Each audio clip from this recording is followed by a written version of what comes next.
Hola a todos y bienvenidos a otra emisión de Cyber Hill Security. Mi nombre es Mario y hoy vamos a llevar adelante la parte 2 del análisis del malware Cactus que comenzamos en el video anterior, en el cual alcanzamos a la etapa de la inspección preliminar, pero vimos que estaba empaquetado, vimos que tenía varios detalles ahí de los cuales dialogamos. Inclusive conversamos bastante sobre criptografía y utilizamos editor hexadecimal. No, creo que utilizamos Detective Easy. Sí, Detective Easy fue el que utilizamos para inspeccionar el PE.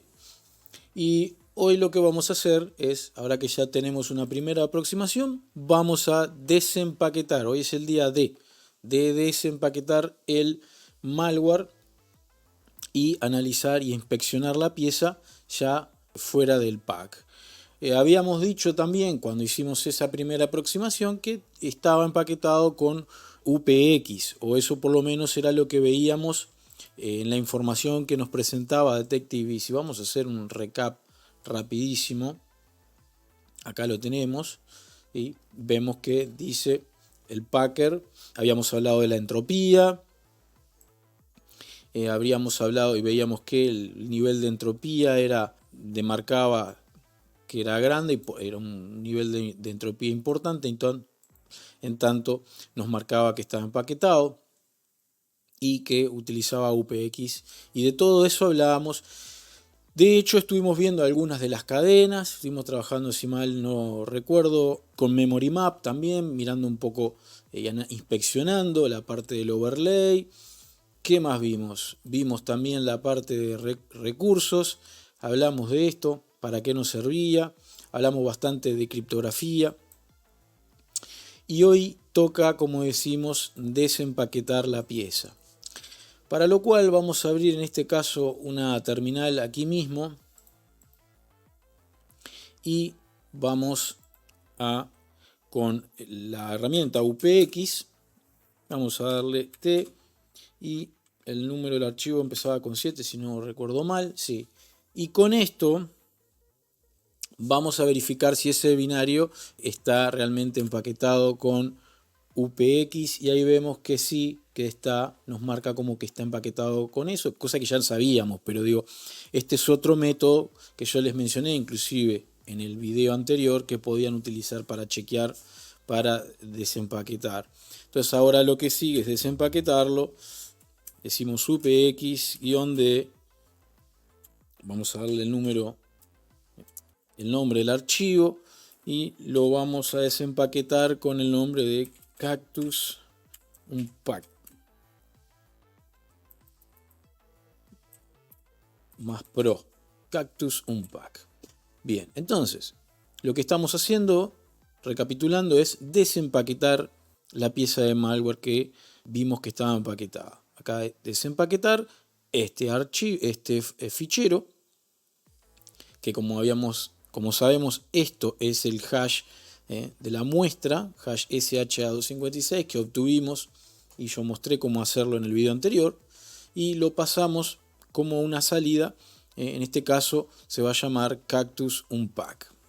Le damos Enter y ahí nos muestra que se desempaquetó, y ahí inmediatamente también lo que notamos es la diferencia en el tamaño de lo que es el archivo. Así que dos comandos simples: UPX-T para testear si el archivo está comprimido, UPX-D para descomprimir, viendo de que descomprimimos el archivo, el PE original, como lo descargamos, y le asociamos un nombre nuevo para poderlo trabajar cómodamente. Ahí vemos que pasa a prácticamente, en este caso 9 MB una vez que es descomprimido. Y ahí vamos a ir ahora a la carpeta de descargas y tenemos la pieza original y la pieza desempaquetada. Vamos a bicharla ahora con Detective Easy y ahí ya nos marca, vamos a agrandar esto acá, y vemos que ya no aparece aquel cartel que teníamos de empaquetado. Ahora bien, podríamos hacer una aproximación inicial aquí y empezar a analizar las strings, pero ya utilizamos esta herramienta y yo quiero aumentar nuestro arsenal de conocimientos de herramientas, con lo cual voy a, en principio, abrir con PStudio, que nos va a dar otros datos además. Por supuesto que vamos a trabajar con string, ¿verdad? Porque la intención de estos videos es solidificar la metodología de trabajo al tiempo que utilizan lo que fuimos viendo en videos anteriores. O sea, tenemos todo un video sobre strings. Bueno, vamos a ir aplicándolo al análisis, en este caso de esta pieza que es bastante moderna, bastante reciente. Para abrir, simplemente vamos a ir a buscar a nuestra carpeta y vamos a seleccionar Cactus Unpack y le vamos a dar abrir. Ahí va a realizar un análisis y puede que tome algún tiempo en cargar. Si ustedes se fijan, vamos a ver acá y van a ver que está wait, todas en wait. Una vez que eso termina, va a cargar todos los datos que pudo recabar y ahí vamos a poder iniciar el análisis. Por tanto, voy a cortar el video acá y vamos a volver cuando esté el fichero procesado. Bueno, ahí finalizó carga de datos y mientras esperaba, yo la idea que tenía en principio en este video era mostrarles trabajar con cadenas acá, porque cuando te coloca las cadenas, coloca las flags, y entonces yo les había comentado en otro video que estaba bueno porque podíamos googlear y ver qué hace cada cadena, pero se me ocurrió que hay otra forma que quisiera mostrar para trabajar con cadenas, tal vez un poco más efectiva, pero podríamos hacerlo para otro video. Y en realidad lo que quiero hacer ahora es mostrarles otras de las prestaciones, otras de las funcionalidades que tenemos acá en esta herramienta PStudio en su versión 9.59. Entonces me voy a venir acá a la primera que vemos que dice Indicators of VirusTotal. Vamos a poner aquí. Vemos que nos muestra un indicador inicial que dice ahí 4570. Esto obtiene todos datos de VirusTotal, ¿verdad? Y la interpretación en ese caso es de que hay 45 motores de antivirus que lo han identificado. Es decir, si nosotros vamos a la página de VirusTotal, esto es parte de lo que vamos a encontrar. Si queremos obtener más datos, también podemos, como les decía, dirigirnos allí, aunque ahora van a ver que hay inclusive otra partecita. Si ustedes vienen acá, ven que también tienen obtenida información de VirusTotal. Esto es totalmente práctico.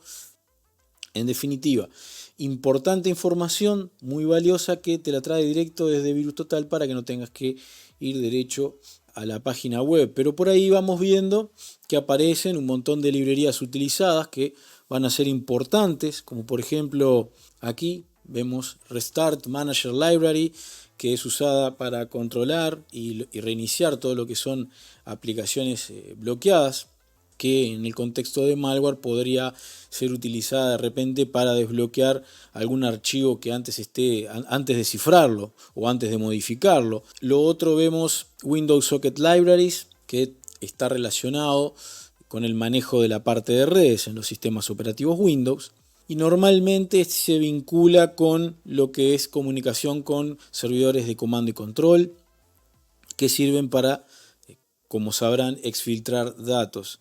Tengo pensado hacer todo un video sobre servidores de comando y control para que comprendan cuál es su uso, cómo setearlos, cómo colocarlos, para entender cómo es que los ciberdelincuentes utilizan ese tipo de técnicas para exfiltrar datos. Aparece también allí Add Vectored Exception Handler y Delete Fiber, que son técnicas avanzadas. Podrían ser utilizadas para detectar, por ejemplo, depuradores o para implementar control de flujo en caso de errores. Ese tipo de análisis lo vemos más a fondo en el curso también.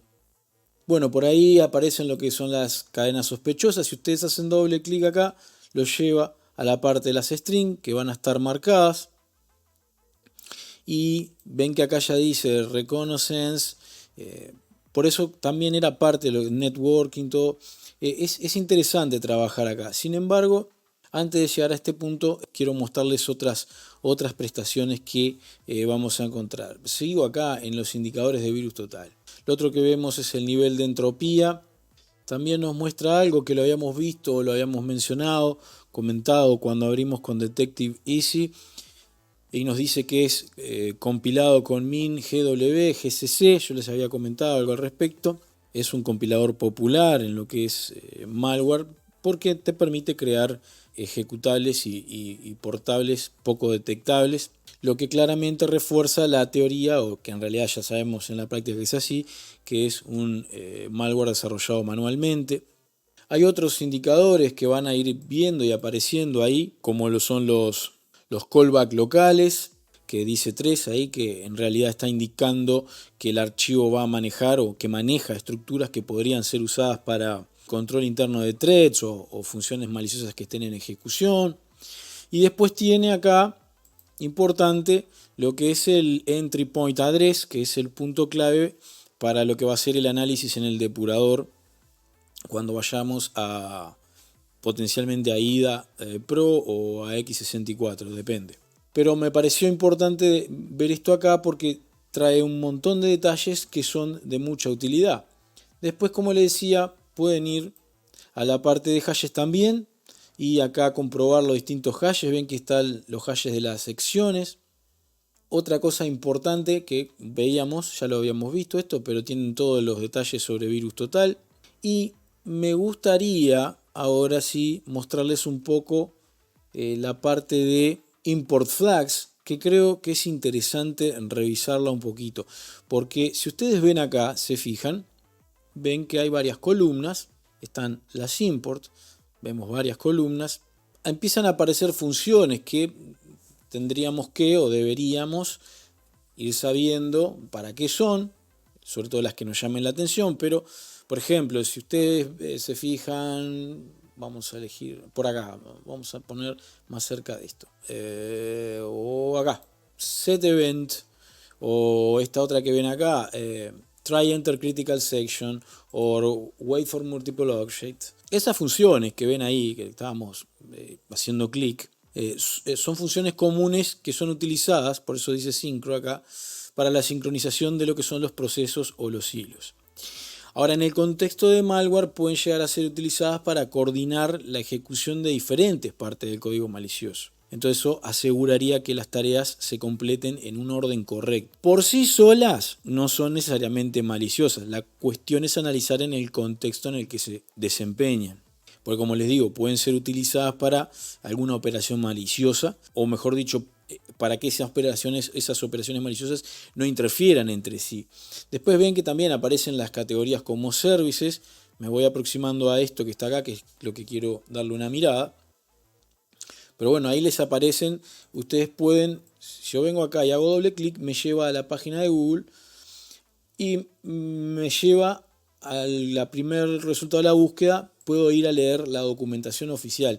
Eso es una de las cosas muy útiles que yo le veo a PStudio como herramienta.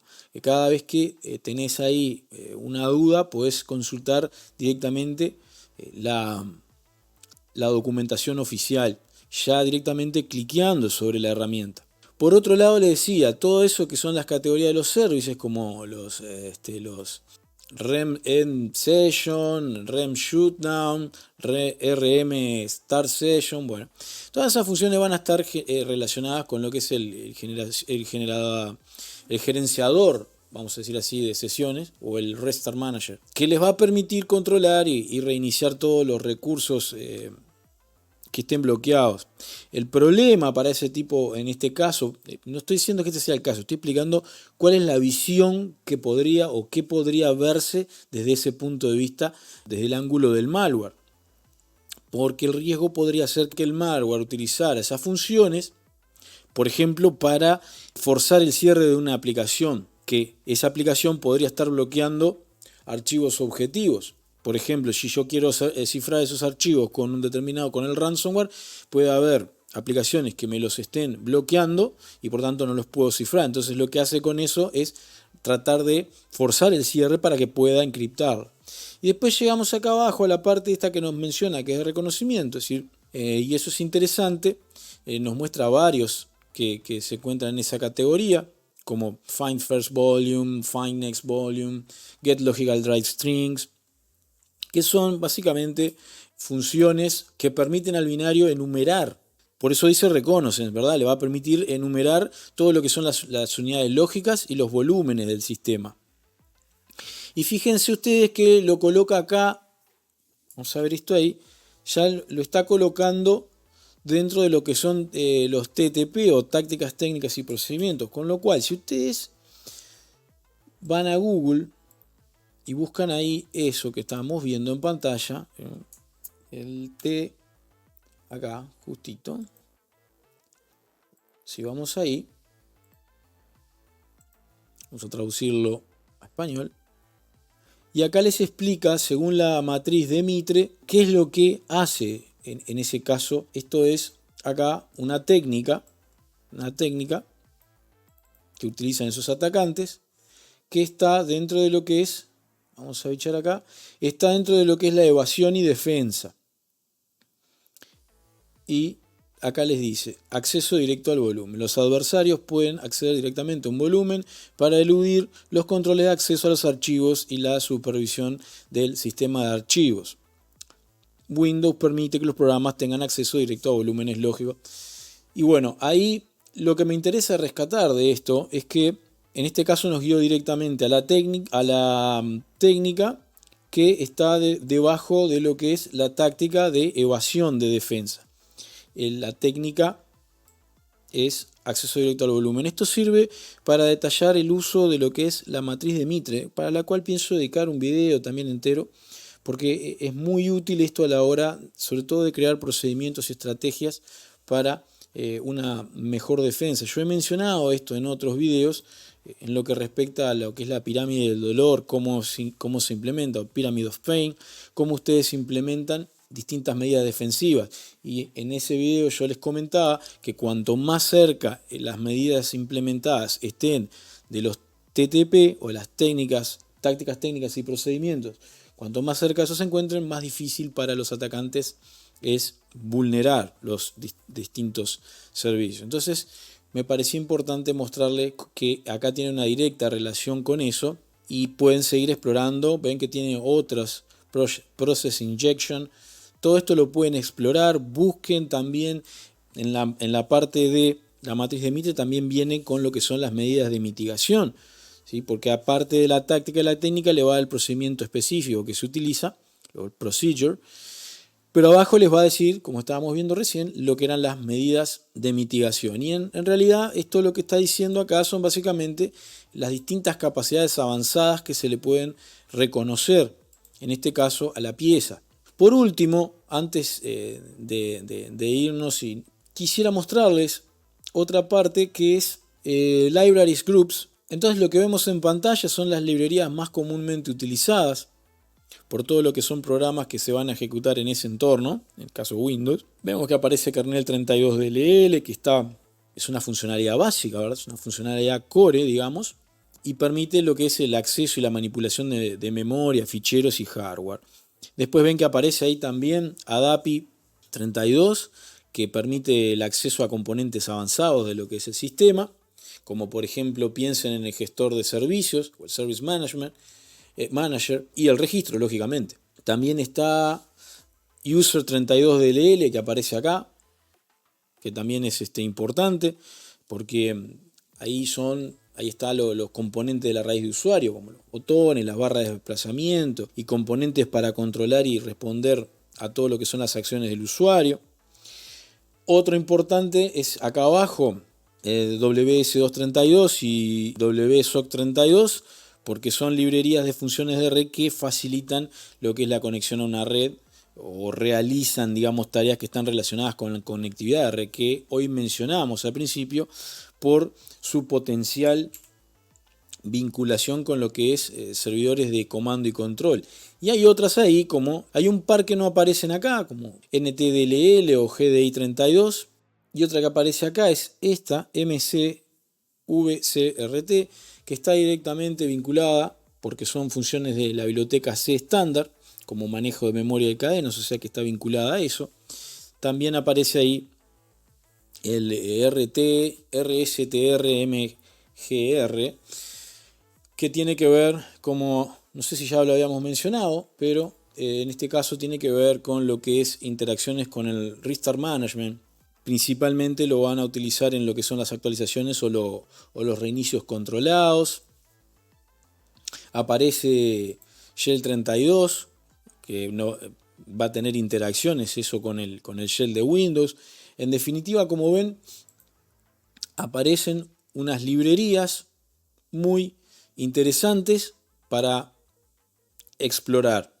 Entonces, ustedes al ver esta tabla, inicialmente, lo primero que van a sospechar es, ok, tiene esto acá, o sea que por tanto, a mí ya me está sugiriendo que este binario interactúa con un servidor de comando y control, con la idea de exfiltrar información o de recibir algún tipo de órdenes desde ahí, es decir, comandos a ejecutar.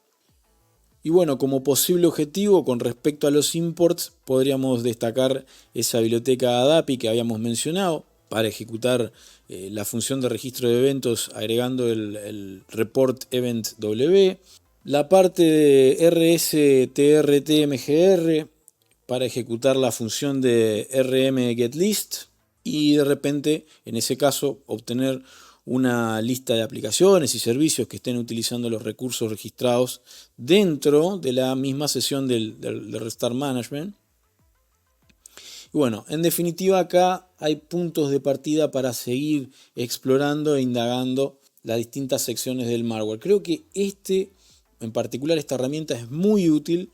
Es cuestión de darle una mirada profunda y empezar a trabajar con ella y acostumbrarse a manejarse con esta herramienta. Voy a dejar para la próxima sesión el tema de las cadenas, porque habíamos visto y habíamos trabajado con cadenas, pero con la pieza empaquetada. Ahora con la pieza desempaquetada podemos analizar cadenas más a fondo, y para eso voy a utilizar un set de herramientas en lugar de solo una. Espero que les haya servido el video y que no se haya hecho tan largo, y nos vemos en la próxima emisión de Cyber Hill Security. Un abrazo y que tengan una buena jornada.